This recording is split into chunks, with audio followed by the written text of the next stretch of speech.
Happy Wednesday, everybody, and happy hump day, I should say, as well. Wednesdays don't get enough credit, I don't think. Thanks for joining us, though. I'm Ben Thompson.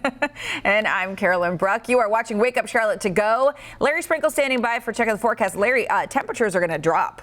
Temperatures will definitely drop tomorrow. Now, you're going to love Wednesday, but I don't think Thursday will be a day you're going to love at all. Let's talk about today, though. Sunshine. Temperatures should be in the mid to upper 40s for the afternoon. The temperature trend after the weekend on the way up. We could see a couple days well above the 60-degree mark next week. Before then, we'll talk about what's going to happen tomorrow. Winter storm warning in effect from tonight till 7 p.m. tomorrow, and that's all the way from Morganton to Hickory, Statesville, Salisbury, north of there.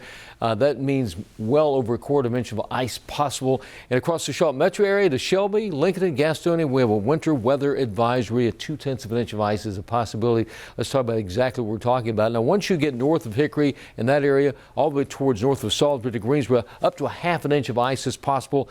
Anywhere from around, say, over towards Rutherford, just north of Shelby, 0.4 of an inch, and up to 0.2 of an inch of ice right here in our area. As far as power outages, major problems with that could be into the mountain communities all the way up towards the Virginia border, from Statesville to Taylorsville to Morganton. There could be scattered power outages, and for the Charlotte metro area, we could see isolated power outages tomorrow. Temperatures today, for the most part, should be in the upper 40s. Whole different situation tomorrow. Cold, rainy with freezing rain likely for most of the day tomorrow.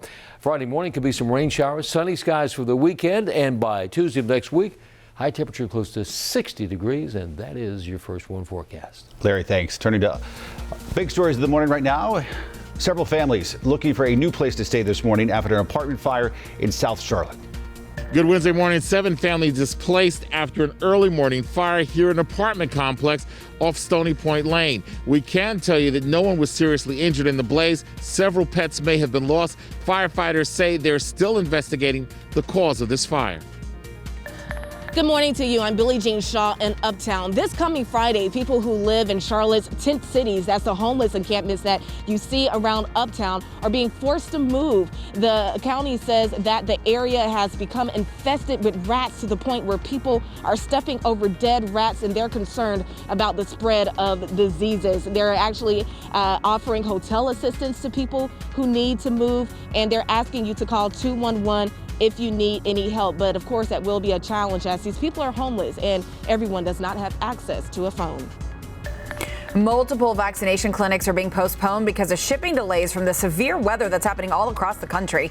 Gaston County says everyone's scheduled to get their first shot today will now be rescheduled to next Friday. In South Carolina, Lancaster and Chester County hospitals now shuffling around appointments as well. Health officials say if you are impacted by this, they're going to notify you. Today is Ash Wednesday, and local churches celebrate with socially distanced services. It's the start of the 40-day period before Easter, known as Lent. Churches like Myers Park Methodist and St. Patrick's say they'll worship this morning with safety protocols in place. Wake Up Charlotte's Rachel Lundberg joins us, and Rachel, many churches also offering options for folks who want to celebrate at home this year.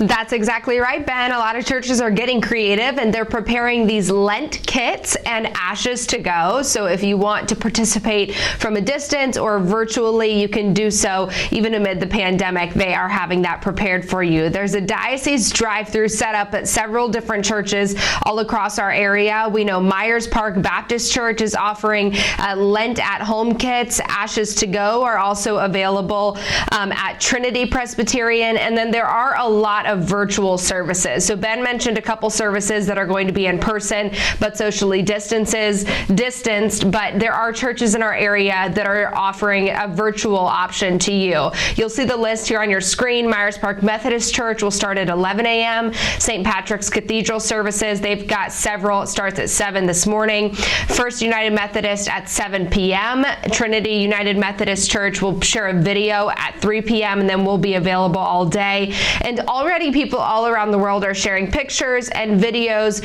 showing that they've participated or are participating in Ash Wednesday. So of course we want to see the pictures and videos that you share. You can use our hashtag WakeUpCLT. There's actually a filter on Instagram that you can add that will give you virtual ashes. I posted a how-to on how to add that filter to your Instagram over on my Twitter if you need a little help in doing that. Guys, back to you.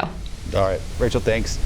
Time now to connect the dots when we make the news make sense. The pandemic has brought a financial hardship to millions of people, and for many, it's affecting long-term financial plans as well. The coronavirus pandemic has eaten away at salaries and bank accounts. It's also impacted retirement plans. Let's connect the dots. A recent survey reveals that more than a quarter of American workers have withdrawn money from their retirement accounts. 20% are now contributing less. The reasons vary, from additional debt and job loss to the need to take care of a family member. At the same time, some employers have reduced or eliminated their contributions to an employee's 401k. About 1/3 of people say they think the pandemic will delay their retirement. Financial experts say drawing from a retirement plan should be a last resort. Many say it'd be better to reduce spending if possible and consult with a financial planner who can suggest ways to leave your retirement money alone. And that is Connecting the Dots. Well, now to some stories to keep you and your family safe and sound today. Some bad news for people working from home. It's not going to save you much on your taxes this year, if any. Tax experts say full-time workers who switched to remote last March are not eligible for a home office deduction. You also can't write off expenses for things like a new desk or chair. Experts say the best thing you can do is to ask your employer to reimburse you for the money you spent on that kind of stuff. Before you pour that cup of coffee this morning, brush your teeth. That's right. Doing so before instead of afterwards actually helps prevent stains. Dentists say brushing your teeth removes plaque buildup, making it more difficult for coffee stains to stick to your teeth. Also, because coffee is acidic, brushing your teeth right after coffee will weaken your enamel. So now we know. Now you know. Right? Make sure you watch us each and every morning starting at 4:30 a.m. on Wake Up Charlotte.